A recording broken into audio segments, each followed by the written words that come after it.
하겠습니다. 이번 구병동 QI 주제는 투약 오류 보호 증대 활동입니다. 순서는 포커스 PDC의 순으로 진행됩니다.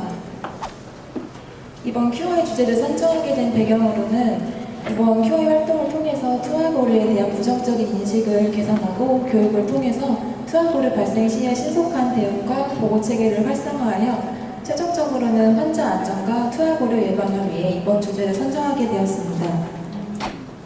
팀장 최서령 병동장님을 중심으로 각 팀원으로 구성되어 있고 진료부에서는 최정호 원장님께서 참여해 주셨으며 각 병동 및 부서원들 분께서도 이번 QA 활동에 협조해 주셨습니다. 계획은 이런 순서로 진행되고 현재로서는 최종 발표 단계에 있습니다.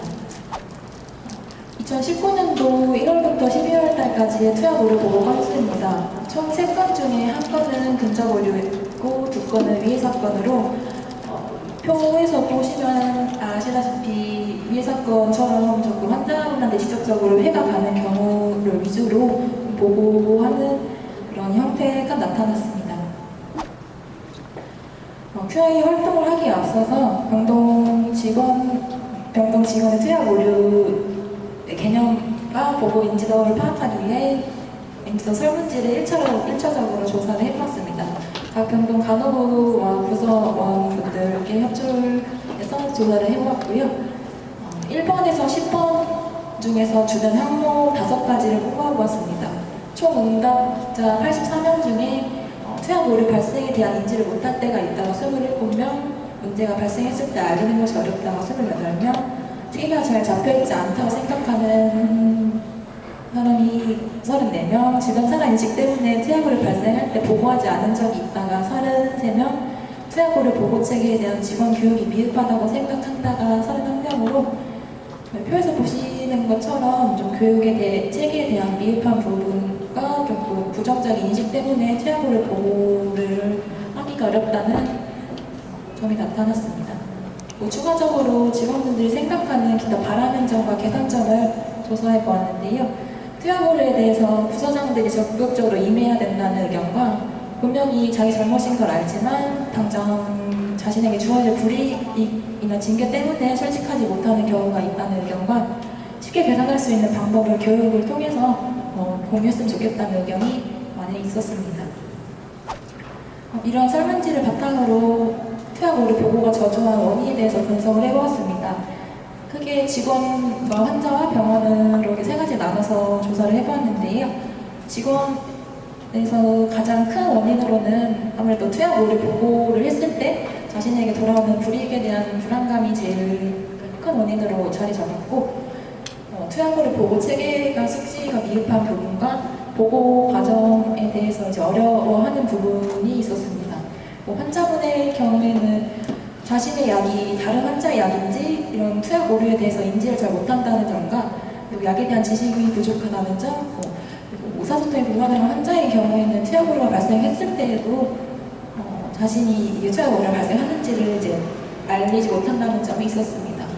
그리고 크게 병원에서는 투약 오류 보고 체계에 대한 이제 직원 교육이나 홍보가 미흡하다는 점이 있었습니다. 이런 원인 분석을 바탕으로 저희가 개선 사항을 몇 가지 선택해 보았습니다.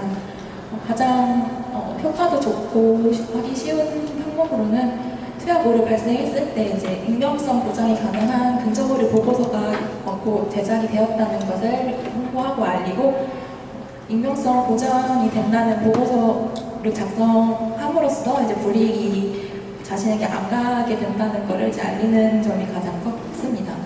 또한 투약 오류 보고 체계 교육과 홍보를 위해 동영상을 제작하여서 병동에 배포한다는 점과 투약 오류와 근접 오류에 관해서 정보를 한눈에 보기 쉽게 팜플렛을 제작하고 제공한다는 점, 그리고 마지막으로 주기적으로 설문지 조사를 한다는 게 있었습니다. 이런 개선 사항을 바탕으로 저희가 핵심 지표로는 투약 오류 보고 증대와 이번 QI 목표로는 투약 오류 보고 건수가 월 3건 이상으로 목표를 잡았습니다. 그 개선 활동으로는 먼저 저희가 투약 오류와 근접 오류에 대해서 정보 제공과 인지도를 좀 높이기 위해서 팜플렛을 제작하고 직원 교육을 실시하였습니다. 먼저 팜플렛을 보시면 투약 오류와 근접 오류에 대한 전이와 예시가 나눠져 있고 그 유형에 따라서 분류를 해보았고요. 그 왼쪽 위에를 보시면 어둠 속에 떨지 말고 자수하여서 강면 3자는 문구를 넣어봤는데요. 저거는 이제 무서워하지 말고 이제 오류가 발생했을 때 양심에 맡겨서 자수를 하라는 그런 문구를 넣어봤습니다.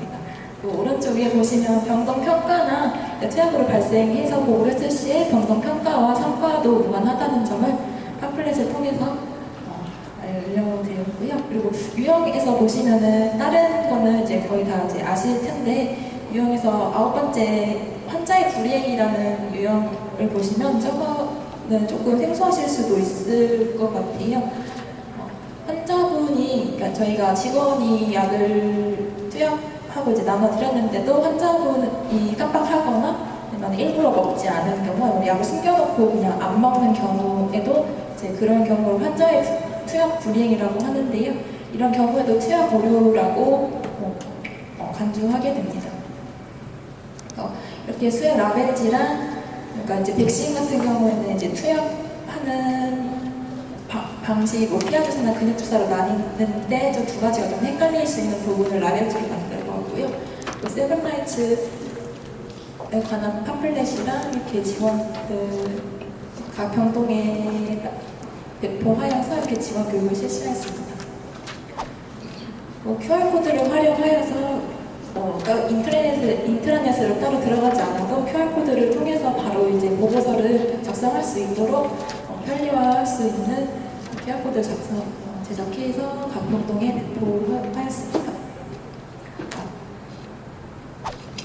또 이 다음으로는 저희가 이 교육 동영상을 제작해 보았는데요. 한번 보실게요.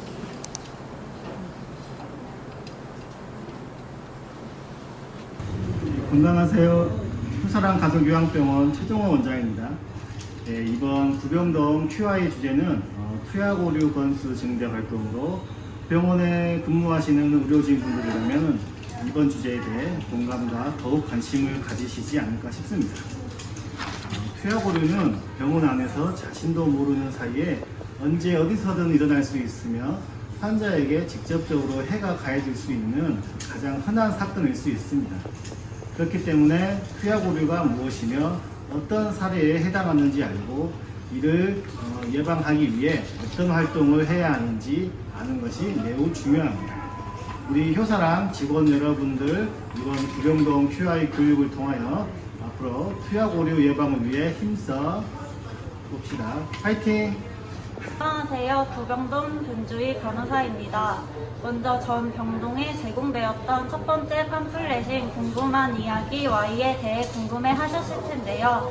제공되었던 내용처럼 투약 오류와 근접 오류의 차이점과 오류에 어떤 유형이 있는지 한눈에 보기 쉽게 정리하였습니다. 그중 투약 오류의 유형의 하나인 대부분 모르고 지나칠 수 있는 환자가 약을 먹지 않는 경우에도 투약 오류로 간주됩니다. 또한 투약 오류 및 근접 오류 발생 시 보고 체계는 인트라넷에서 환자 안전사고 발생 보고창을 통하거나 병동에 제공되었던 QR코드를 통해 간소한 절차로 작성할 수 있습니다. 여기서 가장 중요한 핵심은 투약 오류 보고서를 작성한다고 하여도 해당 직원에게 불이익이 가한다거나 병동 평가 및 성과와는 전혀 무관하다는 것입니다. 오히려 묵인 시 추후에 해당 직원에게 엄청난 불이익이 발생될 수 있음을 알립니다. 두 번째 팜플렛에 작성되어 있는 투약 원칙에 대해 설명드리겠습니다. 투약 원칙인 5라이트는 정확한 약물, 정확한 용량, 정확한 환자, 정확한 경로, 정확한 시간입니다.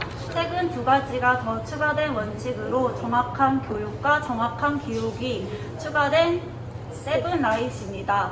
정확한 교육은 환자에게 투약되는 약물의 사전적인 지식을 교육하는 것이며 정확한 기록은 직원이 환자의 투여와 관련된 모든 것들을 공식적인 용어를 사용하여 정확하게 기록하는 것입니다.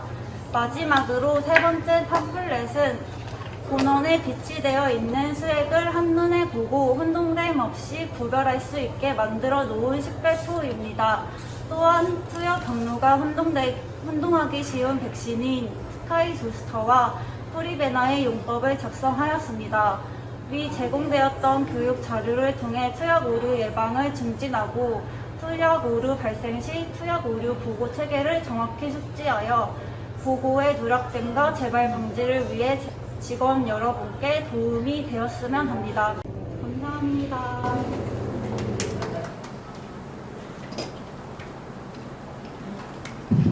이렇게 교육 동영상을 제작해서 전 병동에 배포한 뒤에 교육을 실시하였습니다. 네, 이러한 투약오류 보고 활성화 교육을 시행하고 2차적으로 설문지를 제작해서 조사를 해보았는데요. 이런 결과적으로 저희가 이제 그래프를 만들어 보았습니다. 교육 후에 이제 중점적인 것만 몇 가지 말씀드리자면 투약 오류와 긍정 오류의 정의를 정확하게 알게 되었다는, 잘 안 보이실 수도 있는데 이제 파란색이 매우 그렇다고 빨간색이 그렇다입니다. 정확하게 알게 되었다는 의견과, 그리고 이제 어떤 상황에서 긍정 오류를 보고하고 투약 오류를 보고해야 되는지를 알게 되었다는 의견, 그리고 투약 오류와 긍정 오류와 차이를 알고, 그리고 어떤 상황에서 이제 보고를 해야 되는지를 알고, 그리고 투약 오류에 대한 인식이 바뀌었다는 의견과, 그리고 마지막으로 앞으로 투약 오류와 긍정 오류를 발생했을 때 보고할 것이라는 의견이 그렇다라는 의견 이상이 거의 100%로 나왔습니다. 투약오류 보고 건수를 이제 마지막으로 보시면 작년에는 3건이었던 거에 비해 이번 연도는 총 12건으로 전년도 대비 투약 오류 건수가 총 400% 증가하는 것을 볼 수 있었습니다. 네. 앞으로 저희가 고병동 특성상 저희가 자립병동이다 보니까 이번 QI 활동을 통해서 투약 오류 불이행이라는 그런 투약 오류 건수가 제일 많았다는 것을 확인할 수 있었고요. 그래서 이처럼 시간표를 제작하여서 대이브닝 나이트 근무 때마다 이제 알림 설정해가지고 2차 라운딩을 통해서 저희가 이제 투약 오류를 자주 일으키시는 환자분이신데, 이 환자분은 이제 2차 라운딩을 통해서 이제 약을 드시는지를 확인할 수 있도록 계속해서 하고 있습니다. 마지막으로 투약 불이행 환자분들 같은 경우는 이제 고위험군으로 인식표를 제작하고 추후에 인식표를 확인하면서 나중에는 이제 실수를 사전에 반지하는 투약오류 방지 병동을 만들어 가도록 하겠습니다. 네, 교육 후에 투약오류 보고 인지도가 더 높아진 것을 확인하고 이제 앞으로도 지속적으로 교육 활동을 통해 예방 활동에 도움이 되는 병동이 되도록 하겠습니다. 발표 마치겠습니다.